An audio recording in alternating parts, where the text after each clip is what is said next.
Salut toi, je suis Lou du tutorat associatif toulousain et je suis la responsable de la branche Oro. Aujourd'hui, on va parler un petit peu Oreo. Alors, qu'est-ce que c'est qu'Oreo? Oreo, c'est la branche orientation et réorientation du tutorat.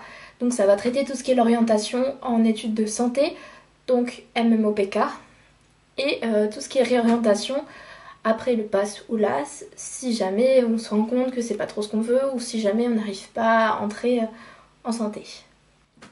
Dans cette vidéo, on va parler des mineurs de la faculté UT3 que tu peux choisir à ton entrée en PASS à Toulouse. Alors déjà, qu'est-ce que c'est que UT3? UT3, c'est l'université Toulouse 3 ou l'université Paul Sabatier, c'est l'université des sciences de Toulouse. Actuellement, on a 7 mineurs qui sont proposés de la fac UT3 à Toulouse. Alors, qu'est-ce que c'est qu'une mineure? Une mineure, ce sont des enseignements supplémentaires que l'étudiant va devoir suivre dans le cadre de la REES. L'objectif étant de diversifier les profils et d'assurer donc un plan B si jamais l'étudiant n'a pas accès aux études d'AMOPK. Ce sont donc des matières d'une autre faculté qui lui permettront d'entrer en deuxième année de licence de cette faculté et si jamais il n'a pas eu accès aux études de santé et où il pourra retenter sa chance pour la deuxième fois afin d'accéder à MMOPK. Je rappelle, MMOPK, c'est médecine, maïeutique ou sage-femme, odontologie dentaire, pharmacie et kiné. Alors comment ça marche? Sur Parcoursup, il va falloir que tu choisisses une mineure qui t'est proposée, qui vienne de la fac UT1, UT2 ou UT3. Si tu choisis une mineure de la fac UT3, il te faudra dans l'année plus tard choisir deux options que tu vas rajouter. Donc par exemple, si tu prends sur Parcoursup mineur mathématiques, il te faudra rajouter deux autres mineurs de la faculté UT3 parmi les 7 proposés. En plus de ça, tu auras une matière de connaissance des métiers. Les mineurs proposés à Toulouse en ce moment sont donc au nombre de 7. Il y a la mineure EEA, énergie électrique, électronique et automatique, informatique, mathématiques, sciences de la vie, mécanique, physique et chimie. En fonction de ce choix, cela déterminera donc dans quelle L2 tu pourras aller à la fin de ton année de passe. Bien sûr, il y aura des exceptions si jamais tu te rends compte que ce n'est vraiment pas là que tu veux aller, mais ça se fera au cas par cas et il y a toute une procédure administrative qu'il faudra que tu vois à ce moment-là. Il est important de noter que pour candidater à MMOPK, il faut que tu aies validé ta mineure. Donc, il faut que tu aies eu la note adéquate. Aussi, la mineure, ça compte pour 10 ECTS sur 60 de ton année de passe, donc c'est vraiment pas à négliger. Comme ça demande beaucoup de travail, toute la journée du vendredi est laissée à l'effet du travail de la mineure. Bien sûr, en fonction, ça peut ou non dépasser en fonction de la mineure et en fonction de vous et du rythme de travail que vous vous imposez. La plupart des mineurs se travaillent d'ailleurs en autonomie avec soit des vidéos ou des diapositives qui vous expliquent les cours et que vous allez devoir vous-même apprendre avant de passer les examens. Je laisse donc la parole maintenant à mes camarades du tutorat qui vont vous présenter chacune des 7 mineurs UT3 et je vous souhaite un bon visionnage. Bisous! Clarisse Trier, deuxième année de médecine. J'ai fait une générale, spécialité maths, physique et SVT en première.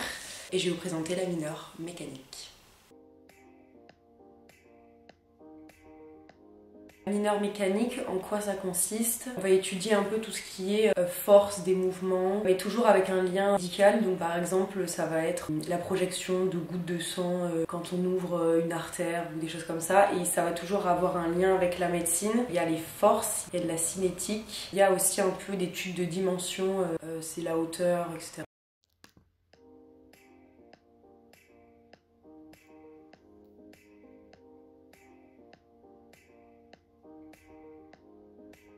Mon ressenti sur cette mineure, c'était une mineure qui me faisait quand même assez peur au début parce que la manière dont c'était enseigné, c'était beaucoup de TD et juste des exercices qui n'avaient pas énormément de lien avec les cours qu'on nous donnait. Mais globalement, c'est un peu la même méthode qu'au lycée, donc on a une leçon, il faut l'appliquer en exercice, du coup c'est un peu plus de la mise en pratique dans les exercices. Donc c'est ça qui m'a plutôt plu et que du coup j'ai un peu retrouvé du lycée.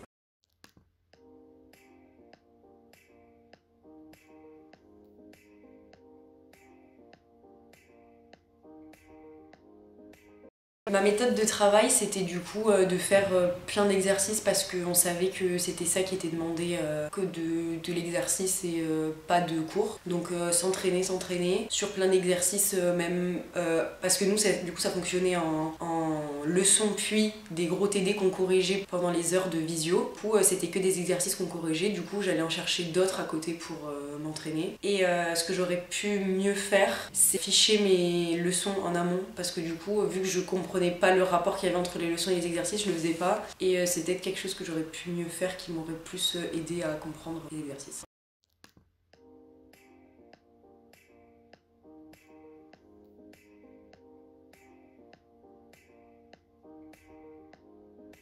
Ce que j'ai préféré dans ma mineure, c'est que du coup ça reprenait énormément de notions qu'on avait vues au lycée, donc on n'était pas trop perdus et surtout c'était des notions assez simples qu'on avait déjà vues. Du coup c'était agréable à travailler entre gros guillemets. Et surtout, on pouvait faire plein d'exercices et ça demandait beaucoup de méthodologie du lycée, donc ça m'a plu de retourner dans ce schéma-là.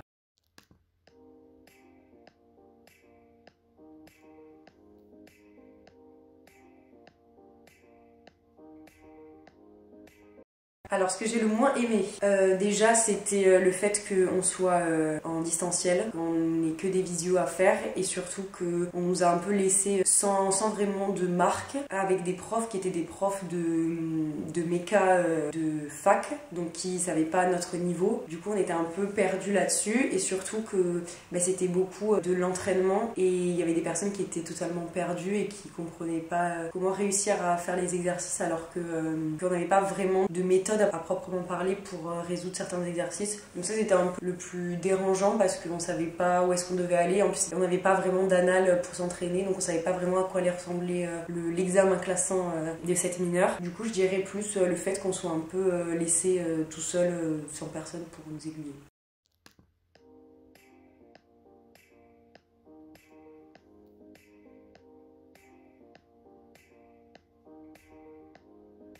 Donc charge de travail de méca, ça me prenait à peu près, je dirais 4 heures par semaine pour s'entraîner, les exercices, etc. Et c'était pas celle qui me prenait le plus de temps dans le package des mineurs, mais c'était celle où il fallait vraiment de la pratique, comme je l'ai dit plusieurs fois, des exercices. Donc là j'étais obligée de m'y pencher et pas simplement relire ou apprendre des trucs par cœur. Donc 4 heures et c'était plutôt des heures d'entraînement et assez ludique, donc ça m'a pas trop dérangé de travailler la méca.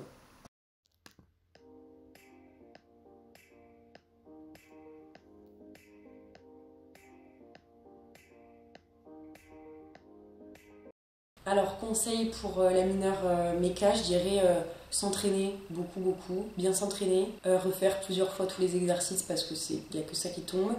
Et surtout aller en chercher d'autres qui sont même peut-être hors programme, juste pour se forcer à résoudre des exercices même si on n'arrive pas jusqu'au bout, parce que l'avantage de cette mineure c'est le fait que nous en tout cas ils nous avaient noté pas en fonction d'un barème précisément, mais en fonction de celui qui avait la meilleure note, c'était celui qui définissait le barème. Du coup ça nous poussait à aller jusqu'au bout et à donner le meilleur de nous-mêmes, à pas par exemple se réfréner à écrire certaines choses, de tout écrire, et ce qui allait nous permettre de peut-être avoir des points en plus, même si c'était pas forcément juste, d'avoir juste la démarche qui était notée. Du coup, je dirais s'entraîner et de toujours aller au bout de chaque exercice. Merci de m'avoir écouté, et puis je vous souhaite bonne chance et puis ne jamais rien lâcher et aller jusqu'au bout.